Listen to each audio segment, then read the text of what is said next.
Hey, Chris Nole here. I want to talk to you about online music production and collaborating with other musicians on the internet. Over my many years in the recording business, I've been pretty lucky. I've had the opportunity to work with some major recording artists, with songwriters just starting out, and just about everywhere in between, a lot of independent artists also. One very important thing I've learned over my many recording experiences is the goal is always the same. It's to create and record music that sounds and feels great. A quick note about audio software. Different engineers use different brands of audio software. Cubase, Pro Tools, Reason, Logic, and others. You know what? They all work. My point is, no matter what software you have on your computer and use to record, you could record with other producers and engineers and musicians that use other types of software. You could certainly send files back and forth with no issues. Online Overdubs 101, tip number 1. Record your song to the project tempo grid using a click track. I know click tracks don't work for all types of music. Sometimes you want free time in an intro or just free time throughout the whole track. I understand that happens on some songs. There are workarounds for that also. In general, most popular music has a steady tempo throughout. Building on that will keep everything tight. Do not rush through the process of finding the perfect beats per minute. That is so important, that the lyrics flow at the right tempo, that the drummer feels funky or groovy or swinging, whatever the mood is. Take your time finding that sweet spot for your tempo. Use a click track. The click track is our friend. Tip number 2. All right, you got some tracks started, they're sounding good.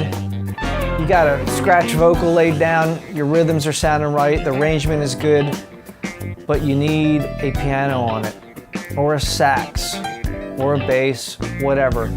You want to add a real player who's going to add to your track with his or her talent. What do you need to do? What do you need to send them to be able to work on your song? You need to send your overdub musician a reference mix. It's not your final mix, it's just a working mix that he could perform and record to, he or she. What is this mix to sound like? Well, I could tell you what I prefer, and I've played on hundreds of online overdubs. I want to focus more on the rhythm, the groove, the click. In my reference mix, I really want the rhythms emphasized. If you have drums or a loop, definitely bass, because with me, piano, left hand, I need to know what the bass is doing. And of course, a vocal, but maybe not on stun, not really loud like would be in a final mix. More so where I could just hear the lyric and hear the mood, but I really want to focus on playing with the band and the click. My tracks are going to be way tighter when I can really sink into that. I don't want all your multiple tracks. That's a lot of work to download and upload and set up in the project. I just want a good sounding stereo reference mix. And of course, stems are needed sometimes, but in general, I could work with just one mix. If stems are necessary, I certainly discussed that with you beforehand. Tip number 3, render your reference mixes as WAV files, not MP3s. Now I have to add, a lot of clients send me MP3s and they usually work fine, especially if you hear them synced to the tempo grid and click, you know they're okay. I've had instances where the MP3 mixes that were sent to me for some reason had a little bit of coding or data added to the beginning of the file. It caused a flam. And in them instances, we had to manually make it work. To avoid that, waves will never do that. You can't email a WAV file, it's too large. You have to use a file service. Not too complicated, there's so many out there, it's pretty easy, it's pretty standard stuff now. So your reference mix should be a WAV file. Okay, this is like tip number 3B. Make sure your reference mix, your WAV file, is rendered at the same project settings of your original project. If you're recording at 44.1, 24-bit, a lot of guys record at 48K 24-bit, send me a WAV file at that res, whatever your project is. If I get one that says 48K 24-bit, I'm going to set my project up to the same settings. And when I render you my final overdubs, they're going to be rendered at 48K 24-bit or 44.1K 24-bit. There's other settings, but they're the most common. Keep it all the same so there's no converting involved. Cool. Tip number 4, always render your reference mix from 0, the very beginning of the recording project.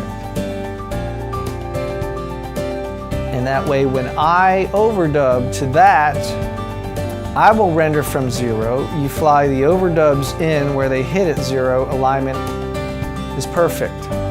That leads me to my next request. Every song should be recorded in its own project and folder. You create a project, you set it up, name of the song, that is one project. I know in live recording situations, sometimes you cut them all in a row. I understand that, but in general, one song and one project. If any of my tips are not clear, please send me an email. I'll be happy to clear it up for you. Tip number 5, when your budget permits, hire a pro. Hire a musician who's experienced with recording sessions, that knows how to play, engineer, and knows how to do all the uploading and rendering properly. Hire people that do it all the time. Hire people that know their instrument and know how to record it and get the tone out of it. And that expertise contributes so much to the sound. And of course the performance. Only a seasoned session player could give you that finesse and tightness and confidence in the track. So I hope these basic technical tips help take some of the mystery out of online collaboration and music production. Remember, make music, be creative, and surround yourself with talent. Your productions will be so much better, and your fans will thank you.